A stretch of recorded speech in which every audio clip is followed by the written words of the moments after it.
Yep. That's And what's if gonna the happen. owner is happy, then he goes up. But as soon as the owner says, It's "Wow," inevitable. comes right back. Yeah, my guy, if he sees another dog, will just lay down. Yeah. So, My own does that too when he gets like this far away, yep. if he's not sure. Yeah. So, I do have a question for you about South Hackensack.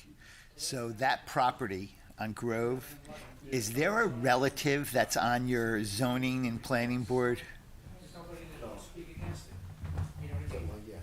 Whether it's a good or bad, nobody's saying, I don't know about that, Joe. What? You know The what I guy mean? that was in trouble, the zoning Yeah. officer. It's, And that burns me up. So, devastated. He's gotta The recuse first thing himself. they did doing is they approved the founders of Dick Demer's house, of Fair Share Housing. First thing. You know what I mean? Yeah, I don't know. I mean, Marvin Michaelman was, I believe, if I'm not correct, I think Okay. against it. Because he's creating a problem. he was openly Okay. against it. You know, he had some good points, which I think we Because you know there's hard feelings, raised. and, you know, gave everybody a hard time for the son. And one council member at every meeting, no matter No, what. if you felt so strong about it, Michael, should come here to this meeting.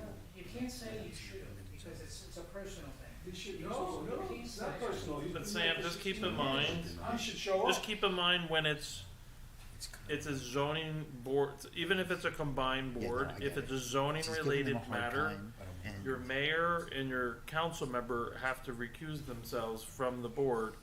They have no say or any part in the whole thing. Just so you're aware. I know that, but it means nothing. When you recuse yourself, you're still influencing. Well, there could be influencing on the zoning board too. You're If not you look sure. at it from that standpoint, Possibly, They get involved. possibly. they're welcome to show up to the meeting and sit there in the public. We I have mean, 555 towns here, 552 towns in the state. You're telling me, what you did, you went to only the towns that did it, and it happened to be 1 mile away. That's not diversity, that's not Yeah. investigation. But, You know what I'm Yeah, saying? like- You don't go to New Milford for everything, you go 20, 30, 40, 50 miles, you know what I mean, and see what everybody's doing.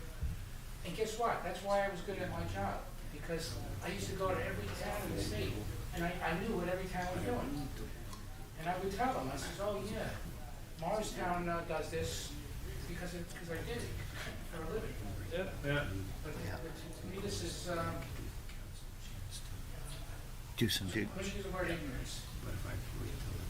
Listen, I don't care what the town does. No, I know, but Either way, I mean, the issue, Sam, though, is like how many applications have been at the zoning board and we didn't have a quorum?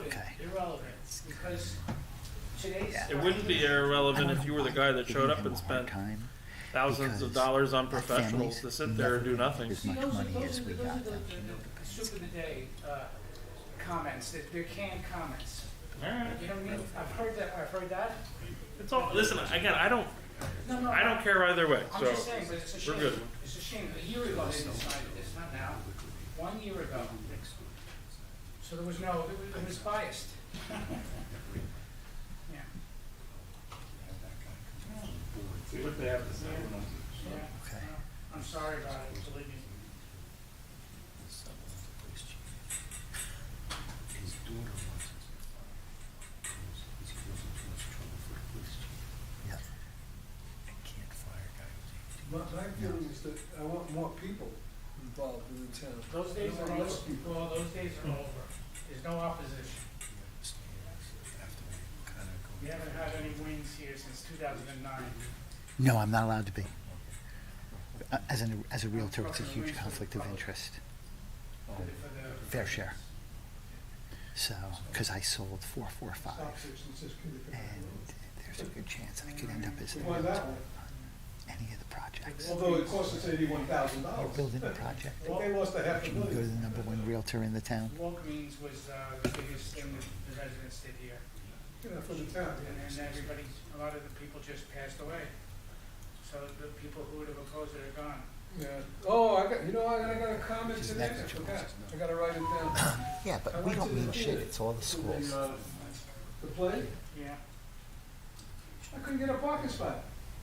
You got it ahead of time. All these people from the restaurant Just because took it's over the whole thing. 445 is the gonna whole start place. construction Nobody- really soon. That was our biggest loss.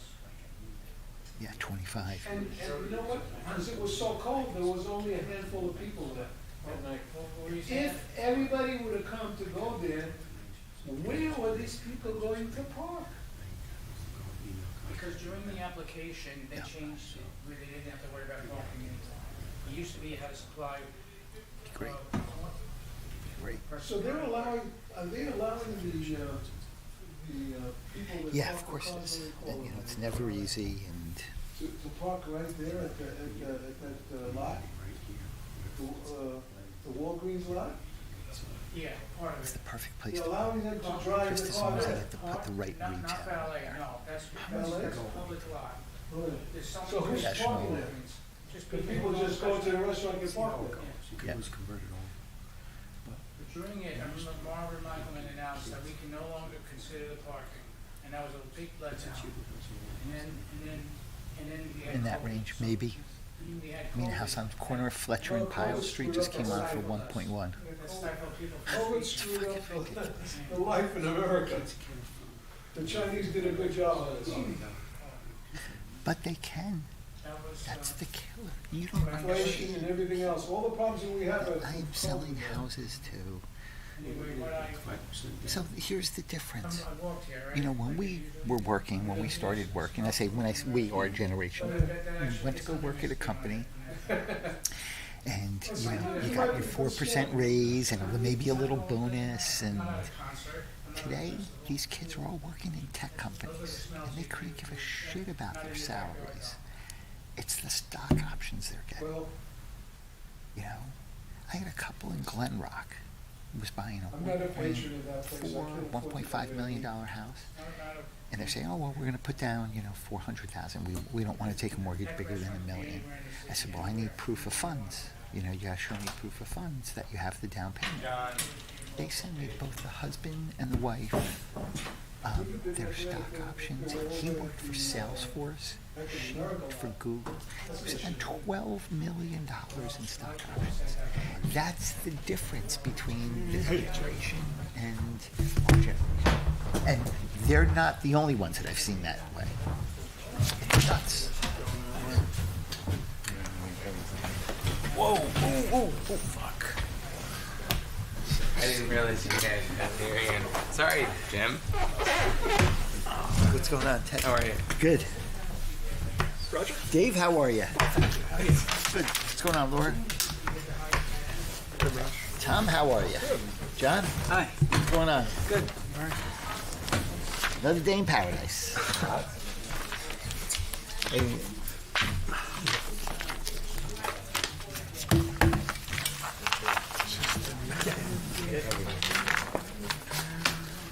Yeah. But it's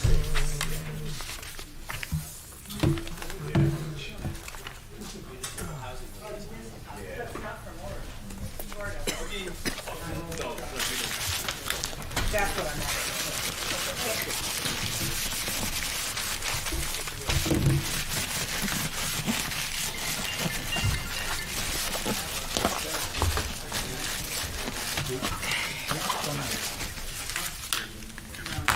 okay, what's that?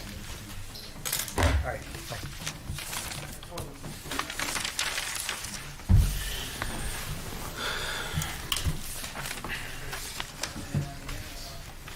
We're on there. good to go, Sam. Thanks. Okay, everybody. So this meeting was already called to order at 7 p.m., but as I usually do, I'll reread the statement of compliance with the Open Public Meetings Act. Notice of this meeting was published in the official newspapers and prominently posted in Borough Hall, filed with the municipal clerk in accordance with the requirements of the Open Public Meetings Act. We'll do a Pledge of Allegiance. Councilman Kelly, could you lead us? To the flag of the United States of America, to the republic for which it stands, one nation, under God, indivisible, with liberty and justice for all. We have a roll call, please. All right, Mayor Koth, Here. Mr. Kelly, Here. Dan, Here. Mr. Kern, Here. Mr. Gallo, Here. Ms. Harrer, Here. Mr. Banfield. Here. Okay. Next on the agenda, the number 5. The numbers, it seems, got all mixed up. All right, I just want to make sure we're not missing anything. Yeah, no. Is the state of the borough. It's going to be the shortest speech ever because I'm deferring it till the 19th. As the administrator can attest, I've had a real go of troubles with the laptop I have, and it died on me today. And the entire speech is on the laptop. So now the consultant has to come in tomorrow and figure out how to get this thing going. And hopefully the speech is still there. It's the dog ate my homework. I'm embarrassed to even admit this, but yeah, I need a new laptop, Ed. And a speech if there's one on it. So I apologize for that, but I will have it for the 19th. Laptop or not, I'll rewrite the thing if I have to. So I apologize for that. Next on the agenda is the Eagle Scout project presentation, but I don't see Tate here yet, so we can come back to him if he shows up. Which brings us into discussion.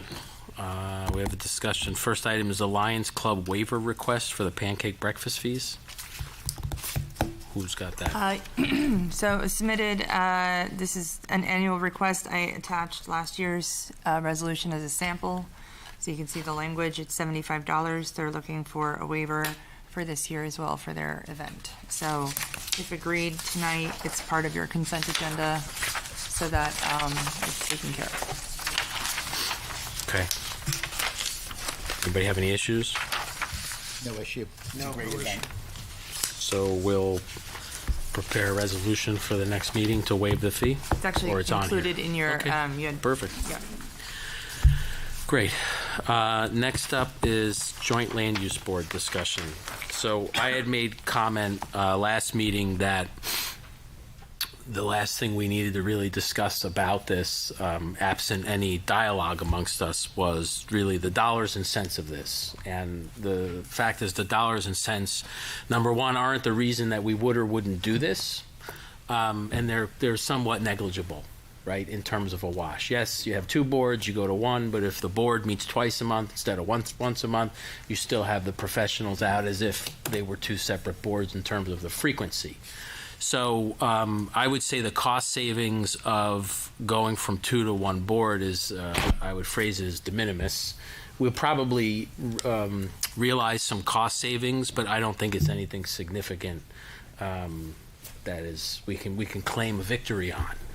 I think it really depends on whether or not we feel that the criteria is right to move in this direction. So floor is open for anybody on the council who wants to start the discussion. Or Yeah, Mayor, I think it's more about... Can I just one thing, John? I'm sorry. I want to acknowledge Chris Santaniello, who's the chairman of the zoning board, has joined us tonight. I extended an invitation to him. I mean, Chris, if you want to come up and sit, you can be part of the discussion. You want to stay where you are, it's up to you. Ed Flegging, who's the chairman of the planning board, I also invited. He was not available to come tonight, so I just wanted to point that out. I don't know if I have anything useful to say, but I'll sit here just in case. Sounds good. Sorry, John. Yeah, so I think it's not really about cost as it is about convenience. You know, I think since the start of this year, the zoning board hasn't met for quorum as of yet, if I'm corrected. So I think having 2 boards and one of the boards, especially the zoning board, not being able to meet with quorum and having our members not show up all the time, I think that's an issue. So I think regarding, that situation, I think it might be time to start merging the boards. And in my viewpoint, I think it's getting to be necessary for us to move efficiently, with regards to our land use laws and both of our boards. I just have a comment. Would Mr. Depkin be able to run numbers, or maybe you could represent your board, just the number, like participation numbers, like how, the docket, sometimes you don't have any, that sort of thing, just high level. So I had the numbers that I remember from finishing the speech today. It's the one thing I can recite from the laptop. In 2025, there were 10 zoning board applications, all of which may not have gotten to hearing, but there were 10 applications that Steve let me know. There were 5 planning board applications. We do have an issue with attendance and a quorum on the zoning board side, but that in and of itself is not a reason to say we should go to a joint board. Yeah, I was going to agree on that. We have members who've openly stated, hey, when I joined the board, I had time. Things have changed, but absent of a suitable replacement, they're hanging in there really to do us a favor. So if there was a desire to keep both boards, I would say we could remedy the attendance issue simply with different volunteers. We only had one meeting so far in calendar 2026. The quorum issue was not an attendance issue, it was an appointment issue. Yours truly had not been reappointed yet. Otherwise, though, I don't know that sometimes it's a quorum issue. Sometimes we just don't have any applications. Depends on the month. Over the summer, not quite as busy. Then you have applications that run multiple weeks, and that backs everything up, makes the meetings take long. So I think it's a variety of things that affect the efficiency of the zoning board. I can't speak to the planning board. Thanks, Chris, if I may. My concern, which I think has been addressed, was capacity, and you mentioned being busy with especially with potential development that the borough may see. But if that's addressed by scheduling 2 meetings a month and having a full board, then I think that helps me get there rather than once a month. If that board gets busy, then twice a month with full boards and full alternates, that satisfies me, I think, as well as the other feedback that I remember mentioning a comment last year, if it's not broke, don't fix it, and the comment was maybe it was broke. So and to hear from yourself and as well as the planning board chairperson, as well as our professionals and professionals from outside of the borough and what our neighboring towns would do. So yeah, I'm okay with it. Well, to your point, Tom, the board will already, if they have a large application, it's very common that they will schedule extra meetings. Yeah. Right? So they may automatically just decide they're meeting 2 meetings a month because of the volume that the board is facing, because they have to deal with time restraints and deadlines. So it's apples to apples. We did that with Bergen Catholic, I think maybe with Aura. My concern was I served 3 terms on the planning board back in the aughts, and this came up at that time of combining the boards, and we were against it. And it was because at the time we were doing a lot of active planning. We were talking about the history in Oradell. We were working on, a potential historical commission to try to protect the history of Oradell and the historic structures. And we felt that we had a valid amount of work that we needed to be separate and keep doing. I'm concerned about 2 things. I'm concerned that we not look at these boards as merely responding to applications. The planning board in particular has a function to plan, to do some looking at Oradell and looking it ahead. And when I was on the planning board, I was, there were a number of things happening in town, and I was appalled because we were always on our back foot, like, oh my gosh, this is happening. What should we do? That's not good planning, and that's not taking care of Oradell citizens. And I'm concerned that we not look at these boards as merely being responsive to applicants, but also be proactive in terms of where is Oradell going? There's a lot happening in terms of our size and our population, and particularly if we add affordable housing, which will bring in a larger population potentially. And so I'm concerned about that. I'm concerned about not taking seriously the possible function of those two boards and just be reactive. And the second thing, I'm concerned about the absenteeism, and I wonder if there's some way to firm up. I know that you're not allowed to miss 3 and you get kicked off the board. But it seems to me if there's a problem of not having quorum, then maybe is there a way we can firm that up so that if people really aren't able to do it, don't do us any favors, but show up and do your job. That's my thought. Yeah, the attendance is a fixable issue, like I said, and Chris agrees, and I think most of us would agree. The quorum issue or attendance at a meeting is not a reason to combine the boards, right? If people don't have the time, and I would say to Chris, if you know those folks that don't have the time, let me know. They're looking to get out, and we can find replacements, but not knowing that, it's tough. I can't replace somebody unless they resign from the board, and we don't want them to do that if they're willing to hang in there until a suitable replacement's ready, so we would have to plan for that. But going back to your point, Maggie, I think one of the interesting things in the way the law is set up that allows for a joint land use board is that it is a planning board that now hears variances like the zoning board would. So the zoning board is solely a reactive board. There is nothing proactive they can do. Right. Except I was send a on the report planning board, to the yeah. mayor and council once a year and say, hey, here's our list of variances. Right. We think, Right. you and the planning board may want to look at amending these things because it's just too frequent that these are happening. The planning board does not bequeath its responsibility to plan in a joint land use board.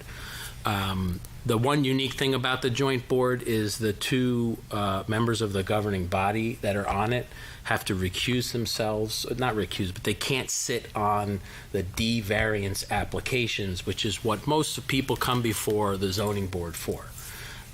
So that's purely the citizens that decide that, and nobody from the governing body who happens to be on the planning board. But from my perspective, look, I'm looking at this from the seat I sit in as somebody who's been here a long time, as a licensed professional planner. I think Oradell's reached a saturation point in terms of how much more do we have to plan in this community as far as development goes, right? So we're talking about how affordable housing may impact us. That's probably the most real planning discussion this town and this planning board has had in the last 10 to 15 years.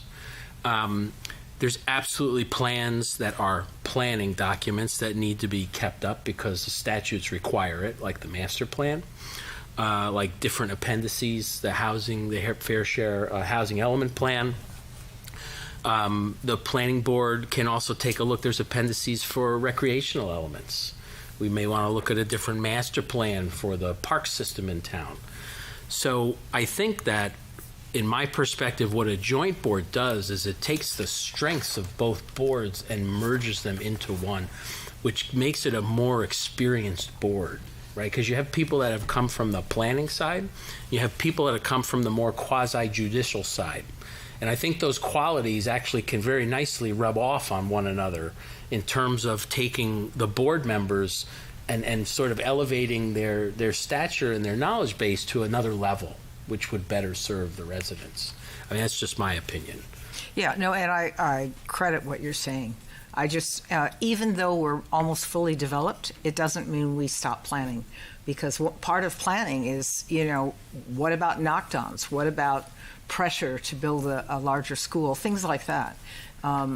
I think that planning is still an aspect that they need to take seriously. And I was just concerned because I kept hearing, well, how many applications do you have, as if that was the deciding factor. And so Yeah, we are. I would like to have you all engage really seriously in looking at Oradell now and down the line. Can I ask, and I know it's been answered before, but I think for my memory and for the public to hear, in a combined board, how many members are there? What's the full makeup? I think it's 9, right? I think. It's 9? 9, and active it goes up as far as 13 because you can have 4 alternates. Correct. Yeah. And that would be with 2 members from the dais, correct? Right. So the board functions statutorily as a planning board that now has the zoning relief powers. I have a question. Is it accurate to say that the expertise on the zoning board on the part of the members of the zoning board is different from that of those on the planning board? I can tell you the zoning board is comprised of some land use lawyers, some property management folks. I think we still have an architect and a technology guy. So my question is, if it's achieving a quorum, but you may not have the people who you need for that particular thing that's coming up, say those particular individuals aren't there and your alternates are in, do you have the balance that you need to make the zoning decisions? I mean, do you risk not having that is what my question is. You have a quorum, but do you have the expertise required? Maybe it's a non-issue. There's training there's mandatory state training that they send us to. I don't know enough about the subject matter put in front of the planning board to say whether our expertise would align with it or not. That would be one of my concerns. Yeah, it's fair. But having a full board of 9 and 4 alternates, I would think we'd be covered, right? Whether we're missing a few people, that's Well, it's not really 4 potentially alternates, it's 2 or alternates. 2, but that's Because you a have big 2 number. people from the council. I would assume there and hope that we're going to be covered with all of those different aspects, right? Yeah. We're 7 plus 2, and for a D variance, we need 5. When we have quorum issues, it gets tight quickly. I don't know if the requirements for D variances, number of votes changes with the 9-member board? No. No. So it's still 5. So it even enhances an applicant's ability to get the relief they seek without the pressure of if one person dissents and 4 people agree, they're out of luck, It's a major benefit. right? So, that could be a positive for the residents. And having the quorum, right? That now you have 9 to get to 5, right? Where, as you mentioned, if you miss 1 or 2 people not making it, now you can't have a quorum. No matter how you slice it, I think a bigger board, more alternates, just more members, more people involved is better, whether it's 1 board or 2. Right, but with what they're discussing, does that give other people the feeling that, well, it doesn't matter, there's so many of us, if I don't show up tonight, it'll be okay? And I think that's what I want to watch. I mean, that's what I think we have to be careful about. Well, I think that is on us in the selection process, right? So we vet people that have interest and we screen them that way. And if they want to make that commitment, then they have to commit to it. If they don't, they get replaced. Well, it's not even that. Shame on us for not watching. If right. people have been absent 3 times and we haven't taken action, that's on us. Right. I like the idea of the symbiosis between the 2 boards working together. I think that has value. I just want to be clear on the requirements for appointment to combined land use board. That is the mayor's appointment with the council's approval. Is that correct? It's the same as a planning board. It's a mayoral appointment. There's no council confirmation Are required. you certain about that? I'm not Yes. certain about that. Yes, because it's still a planning board. So other than the council, under the land use law, the council has an appointment to the planning board. That remains the same. The others, though, are appointed by the mayor. Okay, so that has been raised as a concern, and present company accepted. Down the line, the concern is that there's an alignment that could be possibly counter to the best interests of the borough. I don't know. You can imagine a scenario where that might happen. So that's one concern that I think we have to at least. No, it's a valid concern, but again, I think we need to, as voters, need to think about who we're selecting for these offices, right? And you should cast your vote accordingly. And I mean, that can happen in so many instances, right? Even in our normal course of business as a council, people can try and align agendas suited to, whatever interests they may be trying to promote. And that's just a bad choice on that individual's part because they're not representing the people they were elected to serve. So I hate to say it, I'm not a blind faith kind of person, but I got to trust but verify in that the person that we're putting in roles to make decisions. And look, I think you all know how I operate. I have discussions with each one of you before we take an action, because we should have consensus. And if it's not something we don't have strong opinions on that differ, we should, support these things. It's not that we're rubber stamping them, but we should try and move to achieve goals in unison when possible. So I can tell you, I certainly have no agenda. I'm happy to receive people who want to forward names to me with their CVs and this person should be considered. Please, by all means. That's how we fill boards, right? Even the ones that require council consent. We have so many boards that we need to fill here that we need volunteers. And besides, if we were to make a combined land use board, it's not an irrevocable decision. If it turns out with time and experience that doesn't suit us, we could revert to the two boards again, right? That's correct, yep. I also would like to underline that, we get a lot of letters and calls from citizens who don't like what the board is doing for this reason or that reason. But that's why they have open meetings, folks. If you care about what's going on and you want to support these boards, show up, listen, ask questions. And don't just, after it's all been decided, kvetch about what's going on. I love that word, kvetch. I learned it in New York City. Kvetch. Kvetch, don't kvetch. That means don't complain. Mayor, can I just clarify one thing? Sure. With respect to the D variances, so the mayor and the council representative have to step off. They can't participate. The alternates do not step in. So for a D variance, it's still a supermajority or 5 of 7, not 5 of 9. Oh, okay. I just double check the statute. Okay. All right. Thanks for clarifying that. That makes sense then. Thank you, Mr. Mayor, for your comments. I think the other benefit would be that that board would know right now. I assume sometimes our planning board or zoning board may not be that well versed in the planning board and the thoughts of the planning board and the goals and the missions, et cetera. And now that'll be united, right? That you're going to have one board that those board members should be very familiar with our master plan and to have that in their heads when they're considering a zoning application, right? That they marry each other for the goals of this town, right? I think that's a benefit where instead of being in silos, right, we'll be together.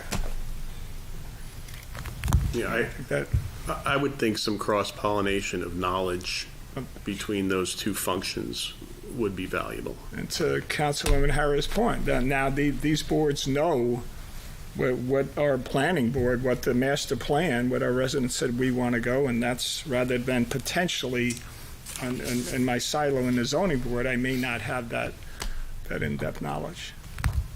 So that's a positive. Any other comments, questions, thoughts? Go for it. You know me, Roger. I was just sitting on the side waiting for the comments. Yep. What we've missed is the big picture, is both boards have an obligation to respond to applicants in a timely manner, okay? Because not for anything, every time a meeting gets postponed or they can't get to a quorum, it's costing them time and money. The applicant. And we owe them that respect as applicants to give them a timely response. And right now, we are falling short on that.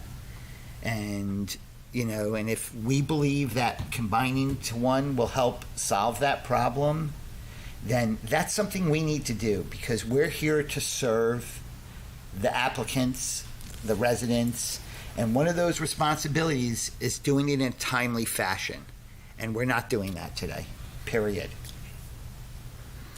The one other thing I'll add to that, Maggie, to talk to one of your points about, planning versus zoning. When you have a joint board, which there are a lot of towns that are moving in this direction because of how developed we are as an area, you also remove the maneuvering, I guess I'll describe it as, which board do I want to go to? Oh, yeah. Which board do I think I have a better chance with? Because that's happened. Yes. And that can't happen when there's only one group of individuals to go before. So I think that removes the strategy factor in terms of how you may want to advance an application. Just makes it very simple. These are the people I got to ask for relief, or these are the people I got to, get my site plan approved by. Yeah, that's a very interesting point. Thank you. Hey, Mayor, can I just jump in, I think, on Roger's comment about the timing, too? So just keep in mind, applications need to be heard within a certain number of days from once they're deemed complete. Yep. So that could cause an issue, too, if the applicant decided they wanted to hold it to the governing, to the board, and not grant an extension. Key then point. you could have some issues with it. They have to grant the extension. They have to be willing to accept it. Right. They can say, I don't know. I want my answer. And then they can get a default approval if Right. there's not a quorum or something within those timeframes. Right. So just keep that in Yeah. mind. No, it's a great point, Dave. Thank you. And then I know it's not a big issue, but last year for planning board, I think you said 5 applications, which I believe one was a larger application, the others were soil movements, Right. from what I recall, and obviously the governing body just increased. And we just increased the soil moving so volume. that should help decrease some of those one from coming in. application. So just pointing that out too, All right. just for everyone's knowledge. I guess procedurally, just so everybody can think about it in their head, this is nothing that would happen at the snap of a finger regardless. We cannot shut down the zoning board per se or the planning board while they have open applications on the docket. This has to phase and transition. So, for instance, if we decided to move in this direction, Bill would work with the ordinance committee on preparing the amendments to our borough ordinances that would require an introduction at a council meeting. We would have a public hearing on them where we have the opportunity to, say what it is we may want to say. The public has their opportunity to be on the record with what their thoughts are. And a board could be established, but neither of the boards would basically sunset until their docket was clear. Right, Bill? Yeah. Because we can't just say in the middle of an application, oh, hey, we got new folks here. You can't change the complexion of the boards. Right. Here's Board A, Board B, and Right. A plus B. So, this could take a month. It could take 3 or 4 months. Depending upon the complexity, and or volume of cases currently on the docket, they have to run their course. So this would be something that gets transitioned in. But any new applications would come before the joint board. Yeah, obviously with what's coming down the road, the sooner we could get a combined board would likely be beneficial for any of the coming projects.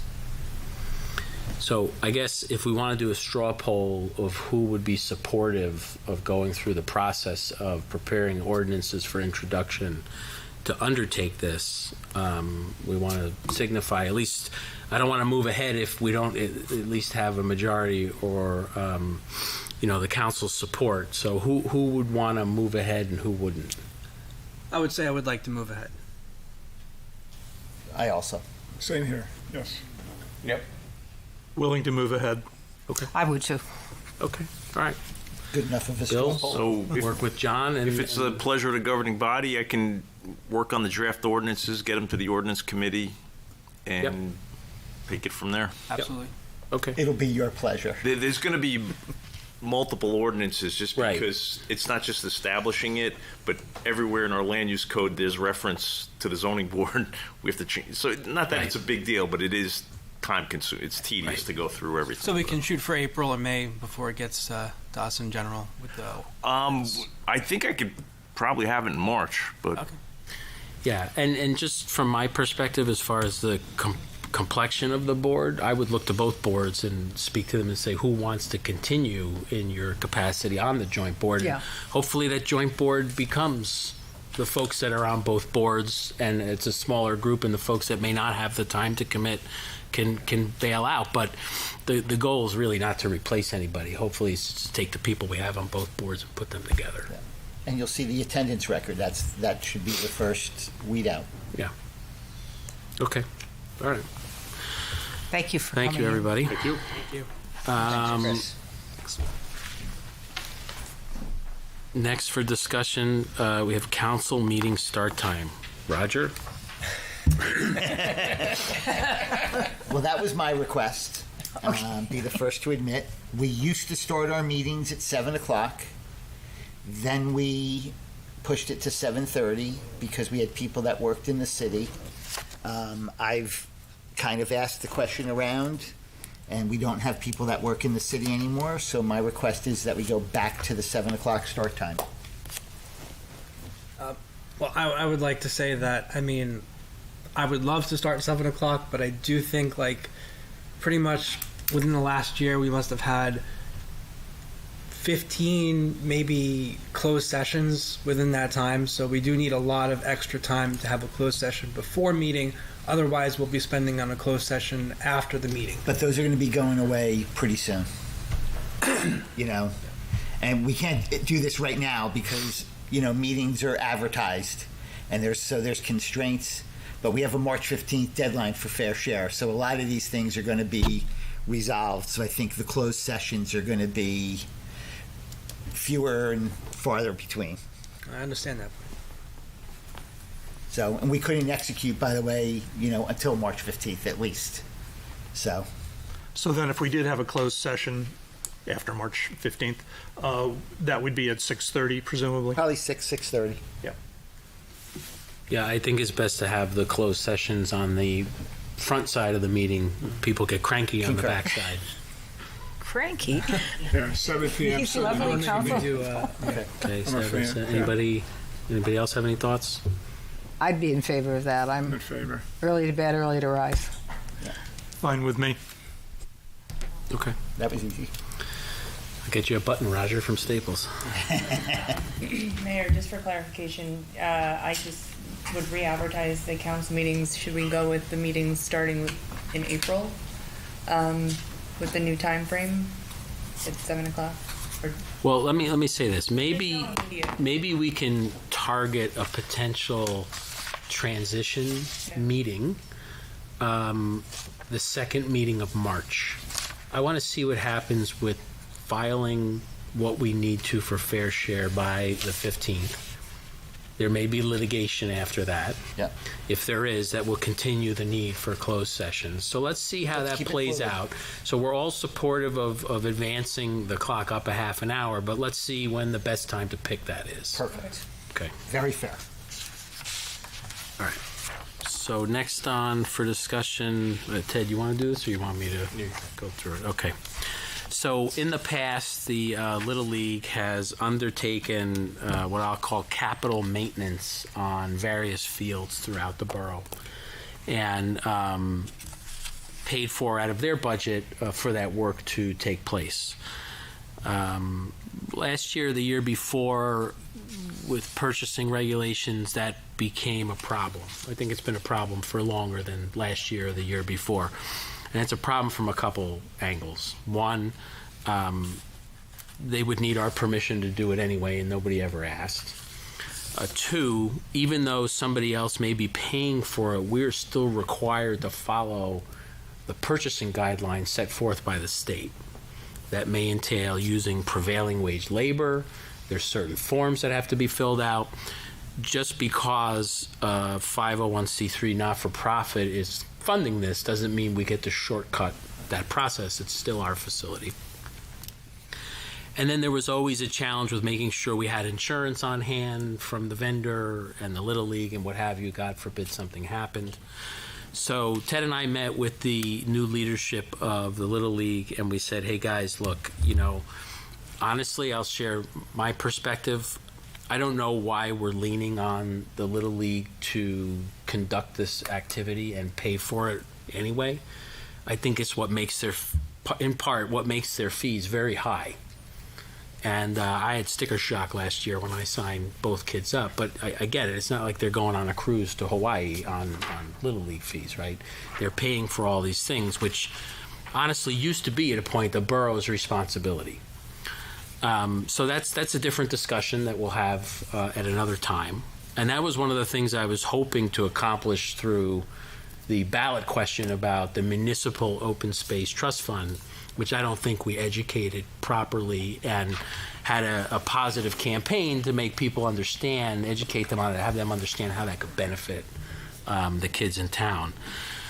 But so what we said for this year, because opening day is fast approaching, okay, guys, we can't let you do this on your own. The best way to do this is if you want to grant the funds to the borough, we can undertake the work, we can follow the procurement guidelines, we can engage with the contractor, make sure that all of the paperwork is proper and in place, and you're basically granting the funds to the borough that will, in essence, cover the cost of the work.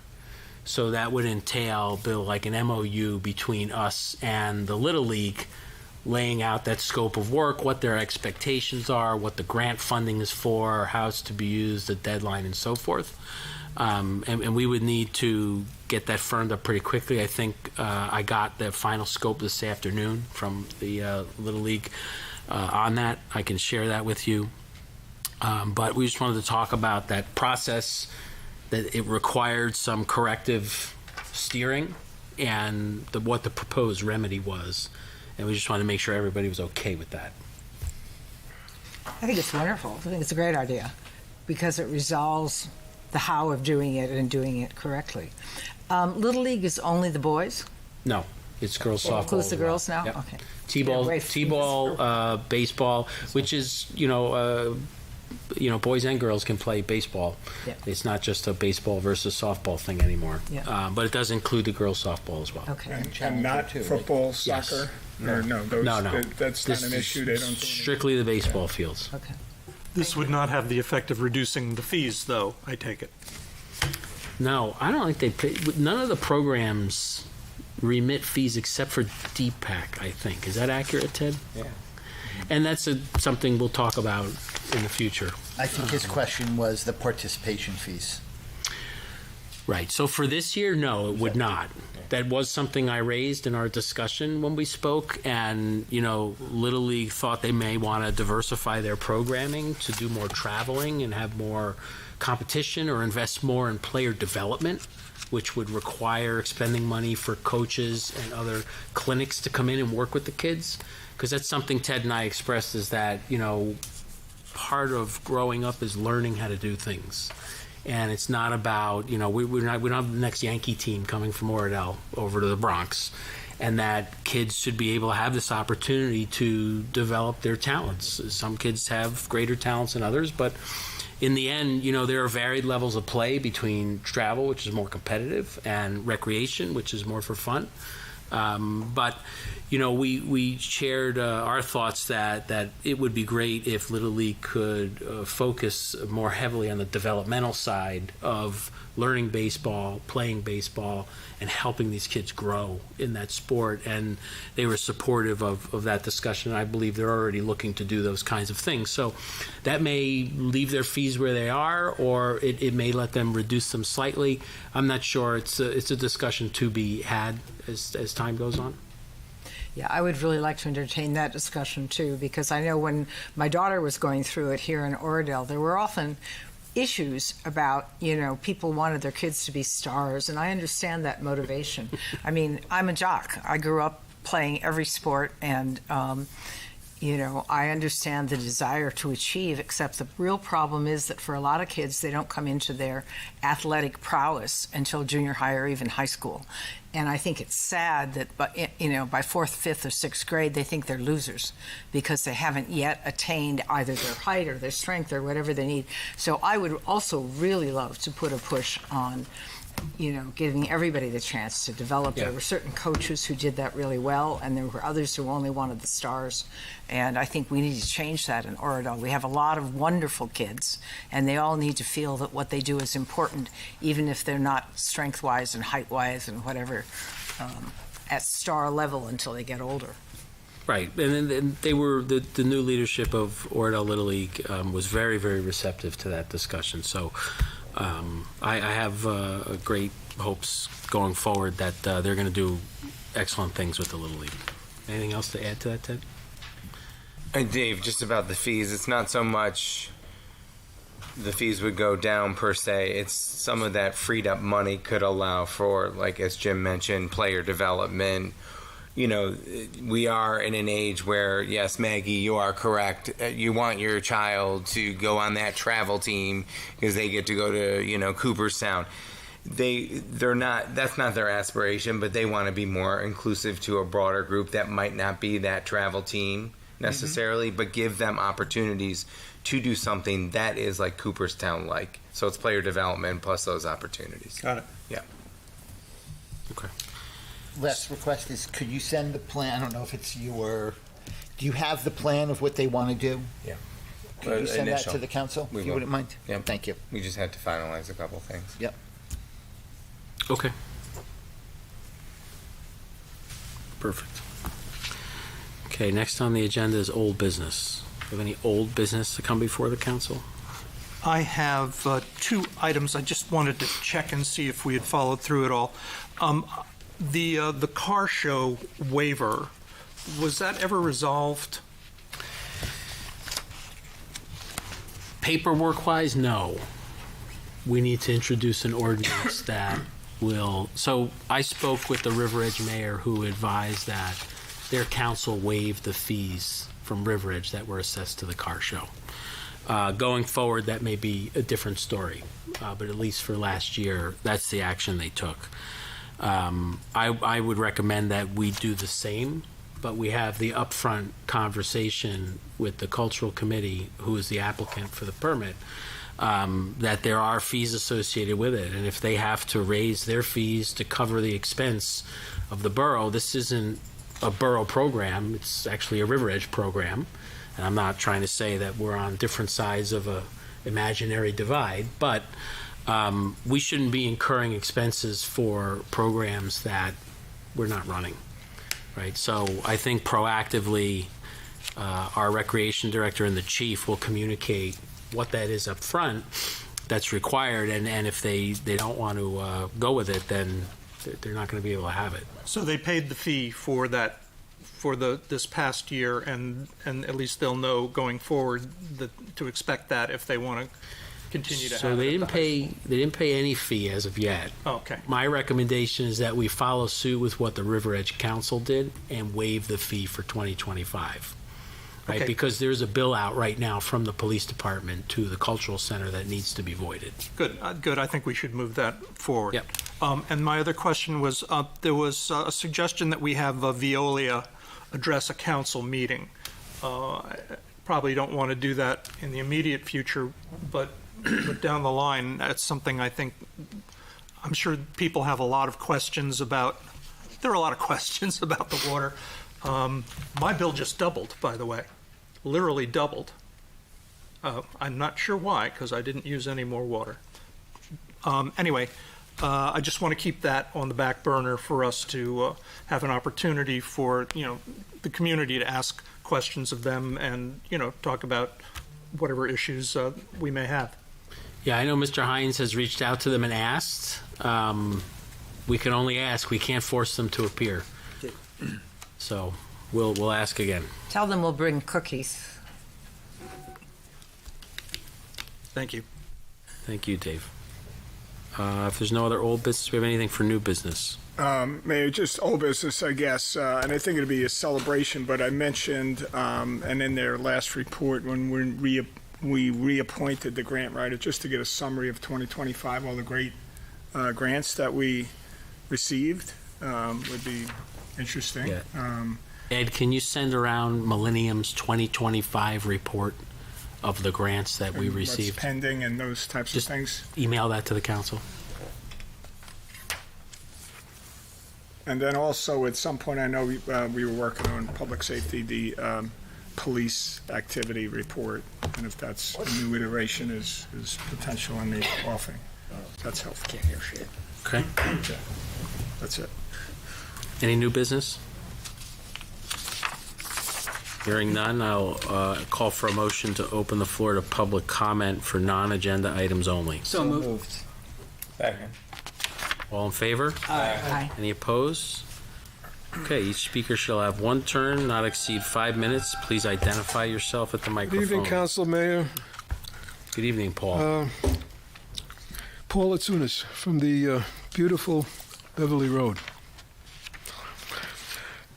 I see us coming to a conclusion for the 29 towns as far as being denied 5 times including Superior Court Judge Robert Lugie, ruling against us, we now will challenge the housing mandate at the Supreme Court level to decide if the mandate is unconstitutional or not. I got this information from last Thursday's record. Our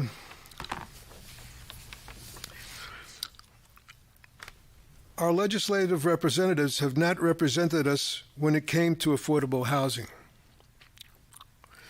They have allowed more market rate housing projects instead of affordable housing,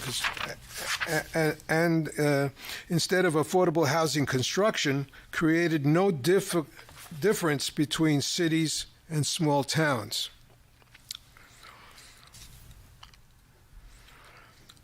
Eliminating home rule when there is little that can be done to stop the surge in market rate housing of apartments and condos.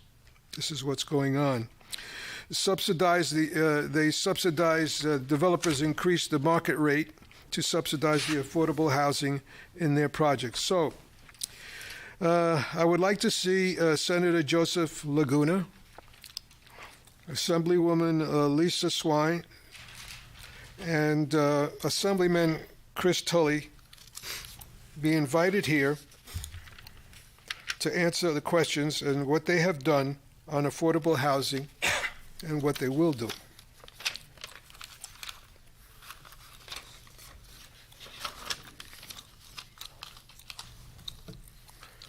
On another issue, I'd like to know when the ordinance mandating commercial buildings to require storefronts come to a vote at the council meeting. It should be simple to write up and pass.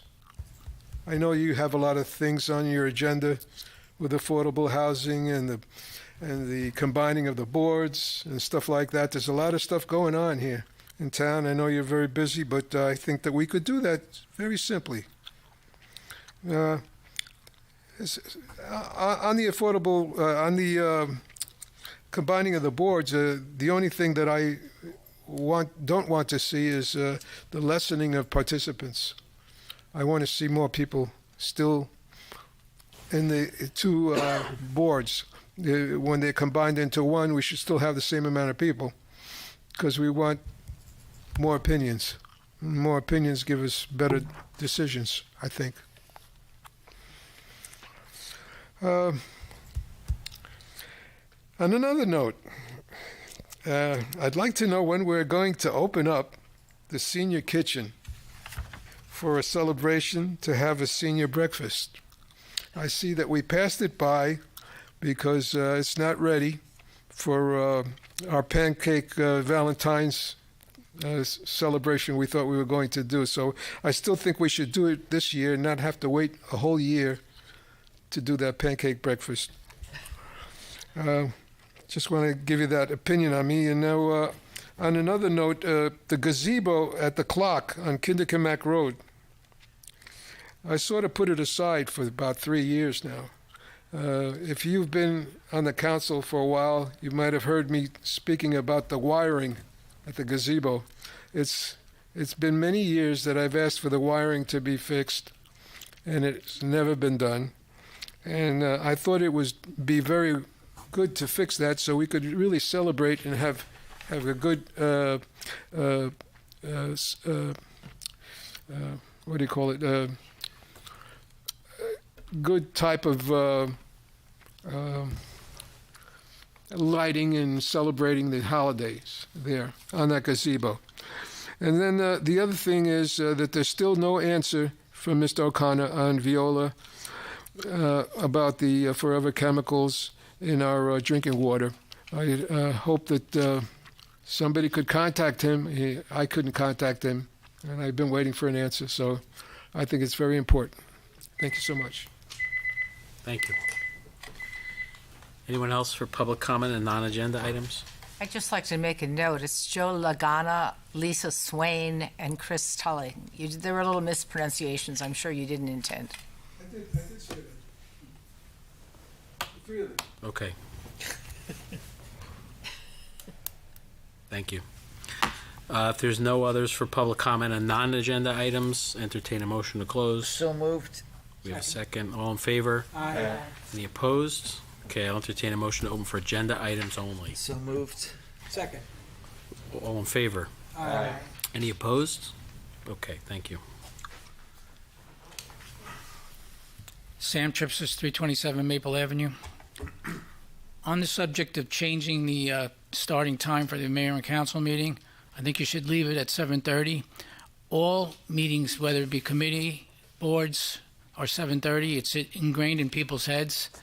It's going to cause confusion if you have one meeting that started at 7 and the rest are 7:30. You wind up missing. And you know, you don't have to be working. You know, I'm retired, but I pay attention to all the meetings. And it would be a shame to miss the first half hour because I forgot. And I think there's people are watching it on TV too, you know. So it's been proposed in the past. You know, I just think it's not a practical thing for a half an hour to throw people off the off kilter, because that's exactly what it'll do. Second thing, and this is, I feel very strongly about this combining of the boards. I'm going to say I'm 1,000% against it. You know, talk to someone who goes to every meeting, and I'm one of those people for years and years and years. And I've watched the boards, the council, and I think that it's a matter of personality, not so much expertise, because people run for council and they're not professionals or boards or get appointed. Sometimes it's a learning process. So, you know, if you have a good personality up there, a person who really wants to put their time in, you're going to have a successful board. I've been on many committees, and there's always people who do it half-hearted. You know, they like the idea of being on it, on that committee or board, but they're not really committed to it. So that's the key. Get people who are 100% committed. And then this is also deja vu here. Going back to 2012, 11, I believe, when you've been talking about this for a year now, but people aren't paying attention. They don't know that you're about to combine the boards. I think the discussion started last January, and unfortunately, it'll happen one day, and people will say, "Hey, how'd that happen?" Because they weren't watching. So, and they're going to get a rude awakening. Same thing happened tonight. You took a straw poll. Everybody agreed.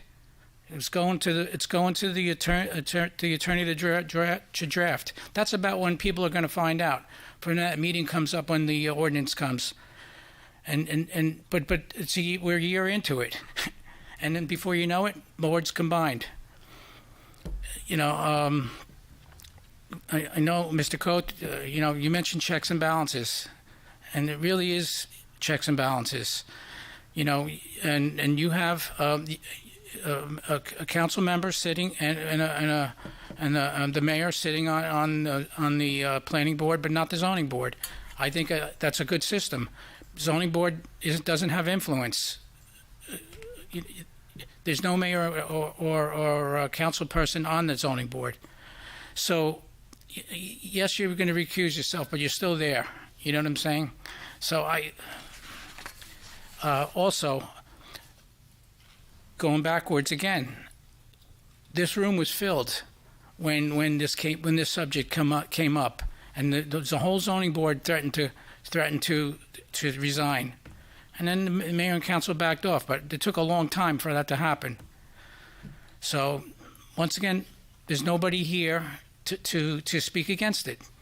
Every meeting here these days is two people. Me, I'm here because I'm on the camera, but I'd probably be coming to meetings anyway, and I'm paying attention, and I'm telling you, it's personalities. I watch, so who's interested and who's not, and who's just voting, and the zoning board is strong, whether they have a quorum or not. They're good personalities on there, and I don't want to see that diluted.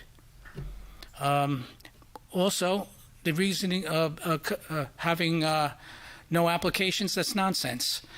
You have 3 applications now, then maybe a month goes by, you don't have an application, but it's never, you can't have it steady. People have to look at the calendar, you get on the agenda, and you miss this month, if you didn't make the deadline, you go next month. Anyway, we're about to be bombarded with applications, and that's what happened in 2011. They said, there was a lull. Well, as soon as the discussion happened, we got full calendars of applications. So this is going to happen again, and then you're going to have one board trying to handle all that. So, thank you. Thank you, Sam. Anyone else on agenda items only? Okay.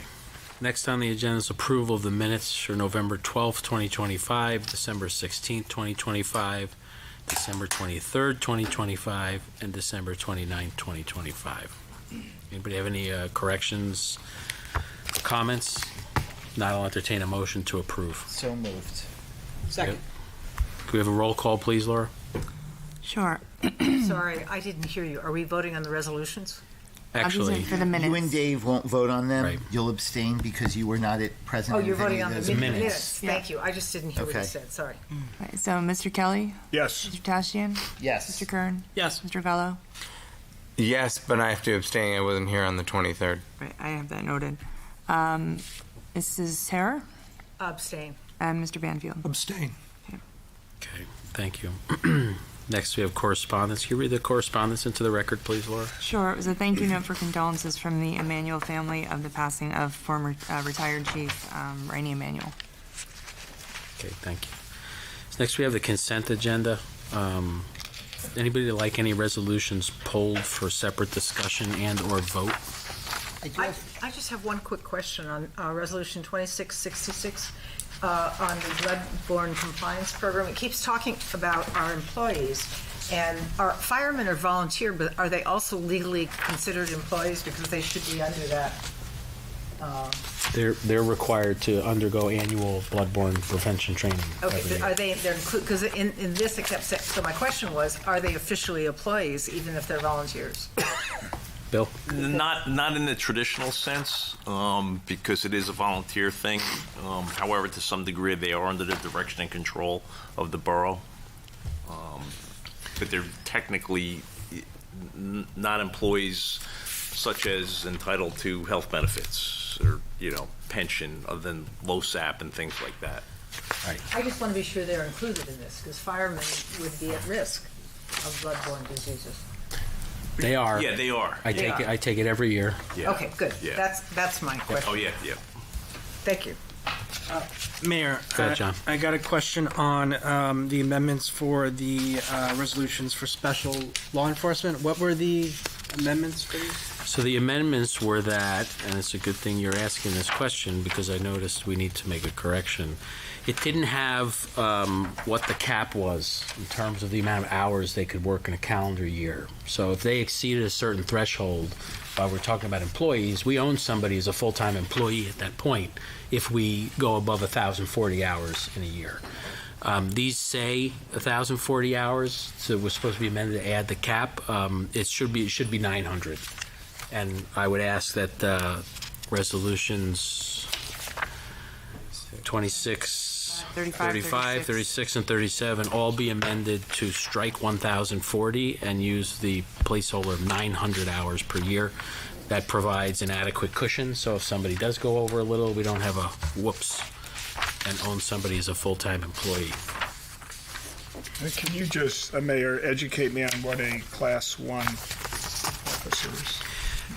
Multiple classes of officers outside of a sworn police officer. Class 1 has to go, they all have to undergo training at the police academy. Class 1 officer can help with traffic. They can write parking tickets. They can help with civil disturbance. They're not armed.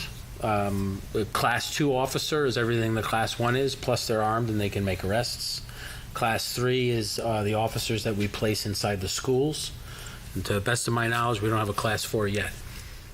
And is this understood that this is my first step to being a police officer. Is this the route that must be taken? No. No. I think some people do apply for these jobs because it obviously looks good on their resume if they want to apply to become a full-time police officer. This in no way is a progression or stepping stone of employment with the borough. But it could be a pool that we could potentially, if we need, So, we needed policemen to close traffic at the fire the other day. You can use these guys versus pulling an officer off the road or calling a guy in an overtime. The chief has a discretion on how he uses the officers But our based on. future police officers, this is a good stepping stone for them to learn and to go to the academy, et cetera. Right, if they want to educate themselves, it might give them a leg up Sure. in being considered for a job, sure. Okay. But not required. Okay. I also had one thing I wanted to discuss on 2663, which is to apply for this $75,000 grant for basketball courts. I would just recommend changing basketball to sport courts. Sport courts is a little bit more global, if you would. It gives us the ability to apply it to the basketball courts. It gives us the ability to apply it to the tennis courts if we need to. If we're a little bit more general about it, then I think it gives us greater flexibility to maximize, number one, the grant award, but it also gives us flexibility, whereas if we come up a little short on the tennis court rehabilitation from a grant we already have, this grant could potentially fill that gap versus being out of pocket. It also may allow us to, get something else done in terms of the basketball courts would be a nice renovation to happen up at Memorial, but it gives us the flexibility. So can I make one more suggestion? Sure. Change the word courts to facilities. To what? I'm sorry. Facilities. I think that might be too broad. Is it too broad? Yeah. So the language and the way that this is prepared is there are some estimates that were done for the basketball courts and other things that help them arrive at the number. Yeah. So if we leave it as courts, it's all kind of part of the same family, if you would. Gotcha. If we go facilities, then are we doing it on the baseball field? Are we doing it on the I was trying to give you handball more wall? flexibility. Yeah. I think courts is good enough. They both need renovation, and I think the tennis courts we're undertaking this year, if we get this, we can add this to it and see how far it gets us. Great. So my question would be, is specificity required for the NJDCA for the submission of the application? Are they looking for something, really specific language? That would be my only question. Yeah, I think the grant writer can figure out how to massage that in order to make it work for the grant reviewer. I've got a question related to 2664. The resolution, second paragraph, mentions it's temporary. I thought we were making it more than temporary. Well, this is an ongoing committee, correct? I wouldn't, so look, we could strike the word temporary from the resolution. So most of our committees are codified in ordinance. Right. In order to get this thing jump-started, it's easiest for me to do as an ad hoc committee, right, which typically has a sunset of the end of the year, yep, which then allows us the time to codify it, right? So then we have a transition from the committee as an ad hoc to a committee as a codified committee that has a reporting structure. So year one's temporary, then codified. It could be as quick as 2 or 3 months from now. It could be codified. Okay. It just gets the volunteers started and gets them, we have some events coming up that are timely that this would be a benefit to have it in place. Yeah, just temporary kind of struck me, that's all. I would strike the word temporary. It'd be more ongoing. Yeah. The intent is that this is a seed for something to grow. Okay.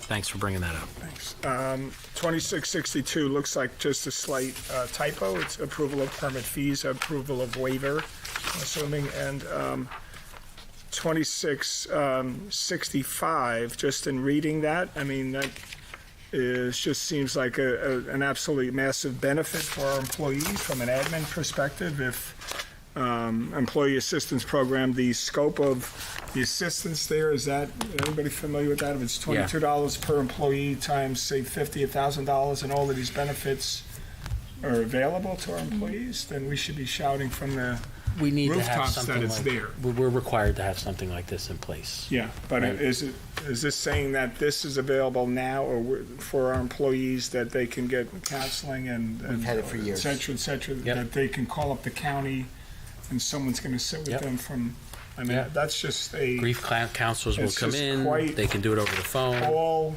for no cost to our employees. Correct. It's just really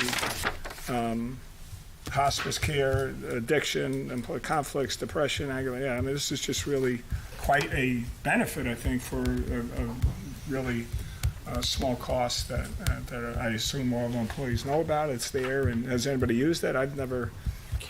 You can't HIPAA. Ah, We can't, no.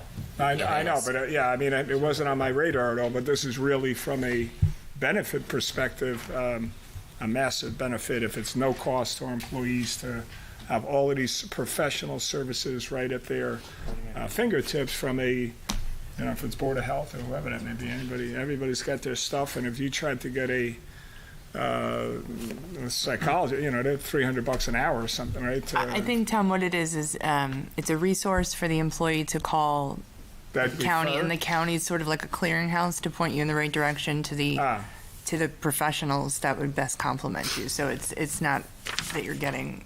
You're not going there for the services Correct, to go but down and get my counseling. it's like it pairs you up with the right place, And that's- points you in the right okay, then direction. I'll pay the $300 so it's like a To clearinghouse. a degree, Yes. so I've used this at work. We've had something tragic happen. I didn't personally use it, but I used it for the staff, right? Yeah. We needed to bring in grief counselors to deal with the staff and help them get through a situation that happened. This is an absolute necessity that Yeah, you just want at it's your great. fingertips when you need it versus saying, oh, I wish I really had something to No, it's great, and help these people through this. at a $20 a person for the year. I mean, yeah, it seems like the best. Money well spent, that's for sure. That's great. Apologies, Mr. Mayor. I'd like to go back to 2664. There are just some misspellings of the membership of the committee. I believe it's Jessica Holmes, not Jessica. And Diane Danielle has two N's in her name, Dianne. We have to redo it anyway, so I'll make sure Pardon? it's correct. We have to take out language, so I'll make sure that everything's correct. Okay, if you're leaving them in, they're misspelled. Okay. Marguerite, I think, is spelled wrong, too. All right, so whatever corrections need to be made, that'll be handled. So if nobody has any further questions, I would ask for a motion to approve the consent agenda with resolutions 2635, 2636, 20. I already opened it to the public. I absolutely did. Sam got up and spoke. I didn't hear you talking to the public. The public for consent is always after non-consent, Paul. So I'd ask for a motion to approve with resolutions 2635, 2636, 2637, 2663, and 2664 as amended. So moved. Second. Do we have a roll call, please? Mr. Kelly? Yes. Mr. Tashian? Yes. Mr. Kern? Yes. Mr. Gullo? Ms. Yes. Sarah? Ms. Head? Oh, yes, I'm sorry. That's okay, Mr. Banfield. Yes. Okay, before we adjourn, I just want to cover a schedule of things that are going to happen between now and March 15th, which is the next deadline for us to comply with the affordable housing legislation. As you'll see, we have advertised a meeting for Thursday, February 19th. There will be a special meeting of the mayor and council in the council chambers. We will give a very brief overview of where we're at in the process, and we'll be introducing a number of ordinances that we have to introduce and potentially some resolutions at that meeting that are required to be filed by the 15th to comply with the program. That starts a process. The next step in the process is that the plan and the ordinances are available for public inspection the next day until 2 meetings that follow. Meeting of the planning board on March 3rd. That meeting is going to be held in the Oradell Public School auditorium in the event we get a lot of folks that want to show up and be heard again or ask questions. It is not a joint meeting, it's a meeting of the planning board. The planning board will then review the ordinances that the council has introduced for compliance with the master plan and the amended fair share housing element plan that's annexed to the master plan. After that meeting, that information will be sent back to the council. And the council will meet at its regular meeting of March 10th, Tuesday, March 10th. That meeting will also be held in the auditorium of Oradell Public School. That meeting will serve as the public hearing for all of the ordinances that were introduced on February 19th. That is everybody's chance to come out and share your thoughts, criticize, provide constructive feedback. The floor is yours for public comment at the public hearing. We would encourage anybody and everybody that wants to be heard on it to come out. That's the time to have the discussion before the council acts on it. Once the council acts, assuming everything progresses, it has to be filed with the court within 48 hours. Once we've completed that process, we've met our obligations to date under the legislation that was crafted to form the new rules of the affordable housing plan. And at that point, we will know whether or not somebody who disagrees with it, aka a developer, may want to seek legal injunction or, discuss this with the borough in court. So we're meeting our obligations as I said we would. An update as well, the litigation that we are a party to with the constitutionality of the Fair Share Housing Act. A petition was made to the Supreme Court of the United States to hear the case and enact a stay. The justice that received that petition is waiting for the state of New Jersey to respond. They have until Tuesday, Bill? I believe it's Tuesday. Tuesday, at which time then they will render a decision whether or not they're going to hear the case or not. If they don't, that is the end of the road for that litigation, right? There's still appeals, but it's the end of the road in terms of the March 15th deadline. Right.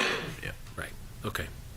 So I just wanted to give everybody a brief overview, of what's going on with the affordable housing process, where we're at, and what's to come.